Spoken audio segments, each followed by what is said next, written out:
پاکستانی جو اپنا پیسہ بیچتے ہیں پاکستان ڈالرز میں، وہ بھی ریکارڈ تھا 31 ارب ڈالر پہ.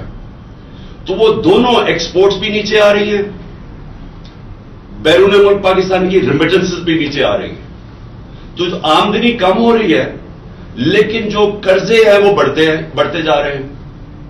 لیکن ہمارے پاس جو قرضوں کی قسط دینے کے لیے اب ہمیں باہر سے قرضے چاہیے، کیونکہ ہماری آمدنی ہے نہیں. تو اگر ہماری آمدنی نہیں ہے اور ہم باہر سے جب مانگیں گے قرضے قسطیں واپس کرنے کے لیے، تو باہر کے بینک جب ان کو پتا چلے گا کہ 80% چانس ہے کہ پاکستان اپنے قرضے واپس نہیں کر سکتا، تو باہر کے بینک پیسے نہیں دیں گے. اور جب وہ پیسے نہیں دیں گے تو پاکستان کا خطرہ یہ ہے کہ ہم ڈیفالٹ کر جائیں گے. ڈیفالٹ کا مطلب کیا؟ کل بھی میں نے بتایا، میں پھر آپ سب کو بتانا چاہتا ہوں. ڈیفالٹ کا مطلب ہے کہ ہم اب جب نہیں دے سکتے اپنے قرضوں کی قسطیں، تو اس کا مطلب کہ سب سے پہلے پاکستان کے روپے کے اوپر پریشر پڑے گا، اور لوگ فوری طور پہ دیکھنا شروع ہو جائیں گے کہ پاکستان کا روپیہ اب گرے گا. تو جب پاکستان کا روپیہ گرے گا تو ابھی سے لوگ ڈالر خریدنا شروع ہو جائیں گے. اور اس سے کیا ہوگا؟ اگر ہم ڈالر خریدنا شروع ہو گئے تو جس نے فیکٹریاں بنانی ہیں، کارخانے بنانے ہیں، پاکستان میں لگانے ہیں، جس سے نوکریاں ملیں گی، دولت میں اضافہ ہوگا، تو وہ رک جائے گا. کہ وہ سمجھے گا کہ میں اپنے، اور خاص طور پہ باہر جو لوگ بیٹھے ہوئے ہیں، کہ میں اپنے ڈالر پاکستان کے روپے میں کیوں بدلوں جبکہ روپے نہیں گرتے جا رہے ہیں. تو کارخانے سے مجھے کتنا پیسہ مل جائے گا؟ اگر میں ڈالر ہی رکھوں تو وہ ڈالر ویسے اوپر جاتا جائے گا. تو لہذا وہ سرمایہ کاری رک جاتی ہے. ملک کے اندر بھی لوگ ڈالر خریدنا شروع ہو جاتے ہیں بجائے وہ پیسہ سرمایہ کاری پہ لگانے کے لیے. تو یہ کیوں ہمارے لیے لمحہ فکر ہے؟ کیونکہ اس کا مطلب یہ کہ پاکستان اب ادھر جا رہا ہے جدھر ڈیفالٹ ہونے کی وجہ سے روپے پہ پریشر پڑے گا، روپیہ گرے گا. جب روپیہ گرے گا پھر کیا ہوگا؟ مہنگائی بڑھے گی. تو آگے ہی مہنگائی آج زیادہ ہے، تو جب روپیہ مزید گرے گا تو اور مہنگائی بڑھ جائے گی، اور جب مہنگائی بڑھے گی غربت بڑھ جائے گی. 5 کروڑ پاکستانی ہیں جو غربت کی لکیر کے نیچے ہیں، اور اس کے اوپر 5 کروڑ پاکستانی ہیں جو اگر اسی طرح مہنگائی بڑھتی گئی، جو بڑھتی جا رہی ہے، تو وہ بھی غربت کی لکیر کے نیچے چلے جائیں گے. اس کا مطلب یہ کہ 2 وقت کی روٹی نہیں کھا سکیں گے. تو ایک طرف معیشت نیچے جا رہی ہے، دوسری طرف میں آپ کو بتانا چاہتا ہوں کہ آج زراعت میں کیا ہو رہا ہے. جو ہماری آبادی ہے، دیہات کی آبادی، اور تقریباً ہماری تقریباً آدھی آبادی بالکل زراعت کے اوپر گزارا کرتی ہے. تو میں یہ آج آپ کو ذرا زراعت کی، جو میں نے حکومت کی ایک کمیٹی ہے، فائنانس کمیٹی آن ایگریکلچر، میں ذرا اس کی رپورٹ دینا چاہتا ہوں کہ انہوں نے اب وہ کیا کہہ رہے ہیں. وہ کہہ رہے ہیں کہ اس سال جو کپاس ہے وہ 25% کم ہوگی. 25% کپاس ہماری کم ہوگی. مکئی 3% کم ہوگی. گنا 8% کم ہوگا.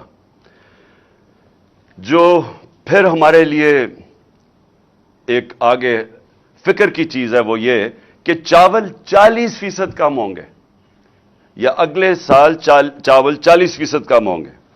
مرچیں 54% کم ہوں گی. اور یہ ہے ہماری اپنی گورنمنٹ کی فائنانس کمیٹی آن ایگریکلچر. اب یہ کیوں ہوا ہے؟ یہ کیوں کم ہو رہی ہیں؟ یہ اس لیے کم ہو رہی ہیں کہ اب ذرا آپ کو میں قیمتیں بتاؤں کہ ٹریکٹر کی پچھلے 5 مہینے میں جو ٹریکٹر کی سیل ہے وہ 45% کم ہو گئی ہے. اور پھر جو ڈی اے پی ہے، ڈیپ ہے، جو کہ کھاد ہے ایک، وہ 75% کم ہو گئی ہے. یوریا کھاد 8% کم ہو گئی ہے. پوٹاش کھاد 85% کم ہو گئی ہے. ڈیزل جو لوگ کسان خرچ کرتا تھا 22% کم ہو گیا. یہ کیوں ہوا ہے؟ ان کی قیمتیں بڑھ گئی ہیں. کیونکہ جو کسان استعمال کرتا ہے، جو چیزیں جس کی وجہ سے پیداوار بڑھتی ہے، یوریا، ڈیزل، کھادیں، ان ساروں کی قیمتیں بڑھ گئی ہیں.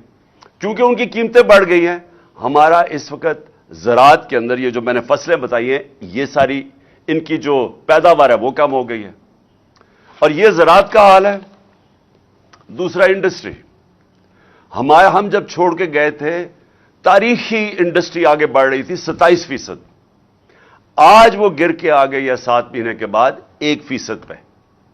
تو جب انڈسٹری بھی نیچے آ رہی ہے، زراعت بھی نیچے آ رہا ہے، تو دولت میں تو اضافہ ہو نہیں رہا پاکستان کے، بلکہ دولت کم ہوتی جا رہی ہے. اور جب دولت کم ہوتی جائے گی تو قرضوں کی قسطیں کدھر سے واپس کرنی ہے؟ اب یہ سوچنا، ایک گھر ہے، گھر کے اوپر قرضے چڑھے ہوئے ہیں. گھر وہ قرضے کیسے اتارے گا؟ آمدنی بڑھا کے اتارے گا. جب وہ گھر کے سارے لوگ مل کے اپنی آمدنی کے اندر اضافہ کریں گے تو وہ اضافائی آمدنی کے ذریعے وہ قرضوں کی قسطیں واپس کریں گے. تو اگر گھر کی آمدنی کم ہو جائے وہ کیسے قرضے واپس کرے گا؟ اور جب وہ قرضے واپس نہیں کرے گا، دنیا قرضے نہیں دے گی. دنیا قرضے نہیں دے گی تو ہمارا سب سے بڑا جو پھر سے میں کہہ رہا ہوں خطرہ ہے، روپے پہ پریشر پڑے گا. روپیہ کمزور ہوگا. جو ہوا ہے ان کے دور میں روپیہ تاریخی گرا ہے. تو روپیہ جب گرتا ہے تو ساری چیزیں مہنگی ہو جاتی ہیں. تیل، ڈیزل، بجلی، یہ سب جب روپیہ نیچے جائے گا یہ مہنگے ہو جائیں گے. اور یہ مہنگائی جتنی بڑھتی جائے گی غربت بڑھتی جائے گی.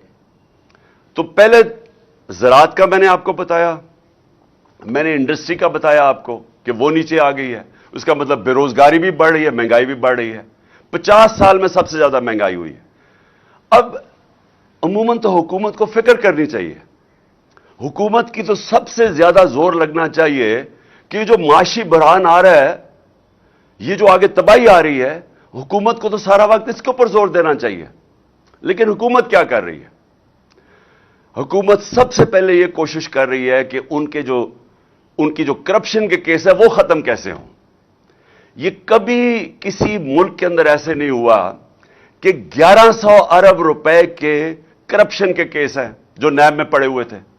1100 ارب روپے کے. اور انہوں نے اسمبلی میں بیٹھ کے قانون پاس کیا ہے جس سے ان میں ہر کسی کے جو بڑے بڑے ڈاکو ہیں ان کے کرپشن کیس ختم ہو رہے ہیں. اب تو سب سے بڑا ان کا کارنامہ یہ ہے کہ جب سے یہ آئے ہیں انہوں نے قانون بنایا ہے، اپنے آپ کو NRO دے دیا ہے. ان کے کرپشن کے کیسز ختم ہوتے جا رہے ہیں. قوم کو 1100 ارب روپے کا نقصان ہو رہا ہے. انہوں نے وہ جی عمران ہر کوئی شوشہ چھوڑتے ہیں. وہ صرف وہ ہوتا ہے کہ ایک ان کی جو چینل ہے جیو، اس کے ساتھ مل کے اپنا آدمی بٹھا کے 8 ارب روپے کے نیب کے کیس تھے، جو TT کیس تھے، جو جعلی نام پہ انہوں نے پیسہ منگوایا تھا پاکستان، وہ اپنا آدمی بیٹھ کے اب وہ کیس ختم ہوگا. زرداری کے کیس وہ ختم ہوں گے. اومنی گروپ جس نے 9 ارب روپے کی پلی بارگن کی تھی، مطلب یہ کہ انہوں نے اومنی گروپ جو زرداری کے ساتھ ہے انہوں نے کہا کہ ہاں ہم نے کرپشن کیا ہے اور 9 ارب روپے ہم واپس کرتے ہیں. لیکن انہوں نے جو نئے قانون بنائے ہیں اب یہ ہو سکتا ہے کہ وہ 9 ارب روپیہ گورنمنٹ کو واپس کرنا پڑے ان کو، کیونکہ انہوں نے قانون ہی ایسے بنا دیے ساروں کو اپنے آپ کو بچا لیا ہے. اور وہ جو ایونس فیلڈ ہے، جو پینما کے پیپرز کے اندر جو انکشاف ہوا تھا کہ لندن کے بڑے بڑے 4 محلات مریم کے نام پہ ہیں، تو وہ بھی اب سارا کیس ختم ہو گیا. اور وہ جو حسن شریف ہے جو 10 ارب روپے کی پراپرٹی لندن میں 1 ہائیڈ پارک میں ہے، اس کے اوپر بھی اب کوئی نہیں پوچھے گا. اور یہ ان کا اصل میں آنے کا مقصد تھا، اپنے کیس ختم کرنے کے لیے. اور دوسری چیز کہ یہ پھر بلون چھوڑتے ہیں کہ جی دیکھیں اس کے توشہ خانہ ہو گیا اور فورن فنڈنگ ہو گئی اور میڈیا ان کے ساتھ مل کے اس کو اٹھاتا ہے. ان کا میڈیا کبھی یہ بات نہیں کرے گا، یہ جو میں کہہ رہا ہوں کہ اس ملک کی تاریخ کا سب سے بڑا ڈاکہ پڑ رہا ہے. 1100 ارب روپے کے اپنے کیس معاف کروا رہے ہیں. اور اسی لیے یہ آئے تھے. ملک کا دیوالیہ نکال دیا ہے. 5% تھی پاکستان کی ڈیفالٹ کی رسک. یعنی جب ہم تھے مارچ کے اندر، یہ جو نو کانفیڈنس سے پہلے، تو پاکستان اپنے قرضوں پہ کتنا ڈیفالٹ کرتا ہے؟ وہ 5% تھی. آج 80% ہے. ان کے آنے سے 80% اب جب چانس آ گئی تو میں نے آپ کو بتا دیا ہے کہ یہ دنیا کے اندر پیغام چلا گیا ہے کہ پاکستان کا اب دیوالیہ نکلنے لگا ہے. میں نے ایک سمیع ابراہیم کے ساتھ پروگرام کیا تھا 6 مہینے پہلے. میں نے پیشن گوئی کی تھی. میں نے سمیع ابراہیم کے پروگرام میں پیشن گوئی کی تھی کہ ان سے معیشت نہیں سنبھالی جائے گی, یہ معیشت نیچے جائے گی, ہم اپنے قرضوں کی قسطیں نہیں ادا کر سکیں گے, کیونکہ یہ پہلے ہی دیوالیہ نکالا ہوا پاکستان 2018 میں پہلے یہ چھوڑ کے گئے تھے. جب یہ 99 میں گیا تھا نواز شریف, تب پھر دیوالیہ نکلا ہوا تھا پاکستان کا. تو انہوں نے تو کبھی بھی ٹھیک نہیں کیا, انہوں نے تو تباہ کر کے گئے ہیں. تو اب انہوں نے آگے کیسے ٹھیک کرنا تھا؟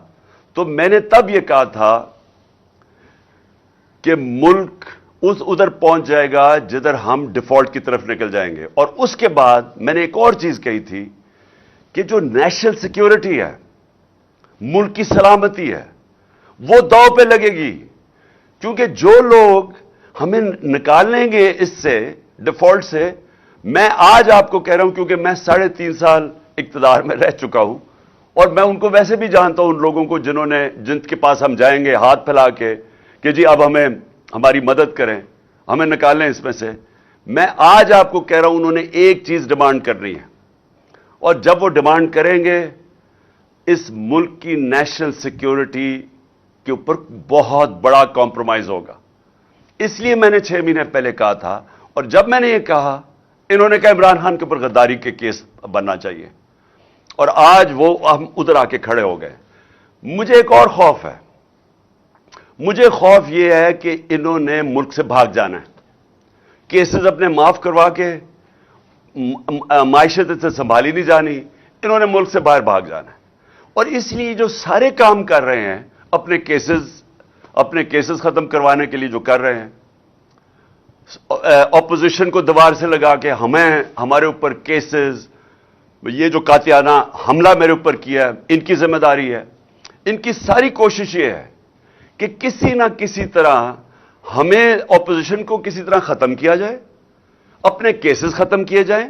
اور یہ جو اب قانون بدل رہے ہیں, آرمی ایکٹ بدل رہے ہیں, صرف ان کا ایک مقصد ہے کہ کسی طرح ہم آرمی چیف بھی وہ لے آئیں جو ہمارے ایجنڈا پہ کھڑا ہو جائے, جو ہمیں تحفظ دے, جو ہمیں بچائے. تو ساری کوشش یہ ملک کے لیے نہیں ہے. یہ سارا مقصد یہ ہے کہ ہم کسی طرح جو ہم نے 30 سالوں میں جو چوری کی, اور خاص طور پہ پچھلے 10 سال میں, ہم کسی طرح اس کو بچا لیں. میں نے جب میں پرائم منسٹر بنا تھا, میں نے پہلے دن اپنی قوم سے جب خطاب کیا تھا, میں نے یہ ایک چیز کہی تھی کہ ان کے مفادات اور پاکستان کے مفادات دونوں تضاد میں ہیں. یہ اگر یہ رہ گئے یہ پاکستان کو نقصان پہنچائیں گے, اور اگر پاکستان نے آگے بڑھنا ہے تو ان لوگوں کو قانون کے نیچے لانا پڑے گا, ان کو NRO نہیں دینا پڑے گا. 3.5 سال میں کہتا رہا کہ میں NRO نہیں دوں گا کیونکہ ملک سے غداری ہوگی. آج یہ ملک سے غداری آپ کے سامنے ہو رہی ہے, قوم کے سامنے. کوئی ان کو فکر نہیں ہے کہ ملک کسان تباہ ہو گیا, انڈسٹری بند ہو گئی, بے روزگاری بڑھ گئی, 50 سال میں سب سے زیادہ مہنگائی ہوگی. یہ ان کا کنسرن نہیں ہے. ان کا صرف یہ مقصد تھا کہ پہلے یہ ان کے کیسز ختم ہوں, اس کے بعد اپوزیشن کو کسی طرح ختم کیا جائے, اور پھر ان کا کبھی مقصد آرمی چیف کو اپنا آرمی چیف لانے کا یہ نہیں ہے کہ وہ آرمی کے ادارے کو مضبوط کرے گا, وہ پروفیشنل ہوگا. میں آرمی کے ان کے اوپر جو بھی کنٹینڈرز ہیں ان کے اوپر بات نہیں کر رہا, میں ان کی نیت کے اوپر بات کر رہا ہوں. میں ان کو 40 سال سے جانتا ہوں. انہوں نے آج تک ملک کے لیے کوئی فیصلہ نہیں کیا. ان کے سارے فیصلے ہوتے ہیں اپنی ذات کے لیے, اپنی فیکٹریوں کے لیے, اپنی چوری کے لیے, اپنے جو محلات باہر بچانے کے لیے. تو مجھے جو خطرہ ہے وہ یہ کہ یہ سارا کر کے جس طرف ملک جا رہا ہے یہ ملک سے بھاگیں گے, یہ پھر سے ملک چھوڑ کے بھاگیں گے. اور ایک ہی طریقہ ہے ملک کو اب مزید تباہی سے بچانے کا, اور وہ ہے صاف اور شفاف الیکشن. اس کے علاوہ کوئی دوسرا طریقہ نہیں ہے.